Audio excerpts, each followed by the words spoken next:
Morning, नमस्कार। आज आपका डॉक्टर अंकित आपसे बात करेगा उस बीमारी की जो मीठे की बीमारी है, मतलब डायबिटीज मेलाइटिस।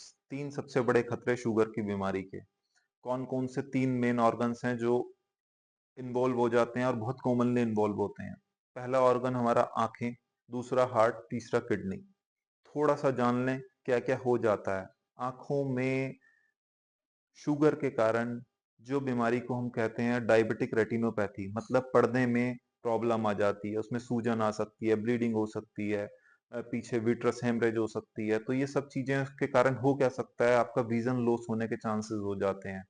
और एक बात हमेशा याद रखिएगा, अगर रेटिनोपैथी आ गई, अगर डायबिटिक रेटिनोपैथी आ गई, तो उसको आप थोड़ा रोक सकते हैं या उसके प्रोग्रेशन को स्लो कर सकते हैं। उसको हम वापस रिवर्ट करना बहुत मुश्किल है। वो ऐसा रिवर्सल नहीं होता अगर डायबिटीज के कारण वो चेंजेस आ जाएं। तो अल्टीमेटली वो अगर प्रोग्रेस करेगी तो विजन लॉस की तरफ जाएगी। कितने सालों की शुगर के बाद रेटिनोपैथी या आंखों पे असर आने का खतरा होता है वो भी वेरी करता है अलग अलग पेशेंट टू पेशेंट। किसी पेशेंट्स में 10 ईयर्स पे इफेक्ट आ जाता है, किसी पेशेंट में जल्दी भी आ जाता है, किसी पेशेंट्स में 15 से 20 साल लग जाते हैं। लेकिन हमारे पास सॉल्यूशन यही है कि अगर एक बार शुगर हो गई तो सबसे इम्पोर्टेंट चीज स्ट्रिक्ट शुगर कंट्रोल रखना है, स्ट्रिक्ट ग्लूकोज कंट्रोल रखना है। बिल्कुल आपको किसी भी तरह से अपनी शुगर को कंट्रोल रखना है। लगभग 25% लोगों में शुगर वाले डायबिटिक रेटिनोपैथी हो जाती है। तो सोचिए कि आंखों की प्रॉब्लम का कारण शुगर कितना बड़ा है। दूसरा ऑर्गन की अगर मैंने बात करी थी, हार्ट, दिल। हार्ट नहीं चलेगा तो कुछ नहीं चलेगा, सब जानते हैं क्या होता क्या है। 75% अगर शुगर के जो मरीज हैं उनमें बीपी हाई होने के चांसेस होते हैं, और बीपी हाई के खतरे में पहले ही बता चुका हूं। तो अगर शुगर भी हो गई उसके बाद बीपी भी हाई हो गया, तो सोचो दोनों मिलके कितना ज्यादा हमारी बॉडी को अटैक करेंगे।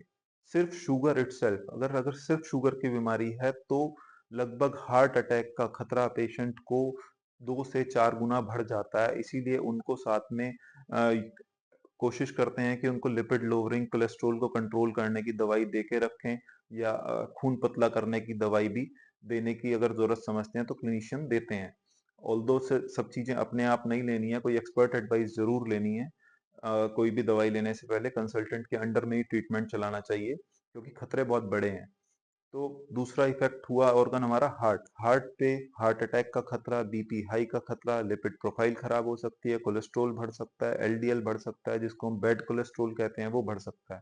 तीसरा ऑर्गन इंपॉर्टेंट जो है वो है किडनी। किडनी में फिर से एक शुगर के मरीज को लगभग 2 से 4 गुना चांसेस होते हैं किडनी फेलियर में जाने के। हमें पता भी नहीं चलता, हम सोचते हैं कि हमारा क्रेटनिन नॉर्मल है। किडनी फंक्शन में हम क्रेटनिन यूरिया टेस्ट कराते हैं, क्रेटनिन आ रहा है हमारा 1.2 1.3, that is normal. No, 1.5 creatinine जब हो जाता है तो ये मान के चलिए कि कम से कम हमारा 50% डैमेज किडनी पे हो चुका है। तो हमेशा अलर्ट पहले ही रहना है। और शुगर वाले पेशेंट को किडनी फंक्शन के लिए एक micro albumin test, urine routine कराते रहना चाहिए कि कहीं प्रोटीन तो नहीं आ रहा है। माइक्रो एल्ब्यूमिन टेस्ट कराते रहना चाहिए। इस बारे में और बाद में बात करेंगे, लेकिन फिलहाल ये जानना जरूरी है कि सबसे बड़े खतरे शुगर की बीमारी में तीन ऑर्गन्स को किन किन को हैं। पहली चीज हमारी है आंखें, दूसरी चीज है हमारा हार्ट, तीसरी चीज है किडनी। तो शुगर की बीमारी के बहुत खतरे हैं।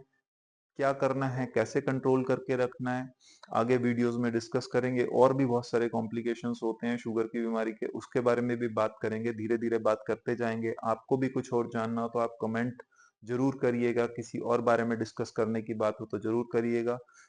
वीडियो को लाइक और सब्सक्राइब करते रहना, बीच बीच में कहता हूँ, और आगे शेयर भी करिएगा। अपना ध्यान रखिए, बाय बाय।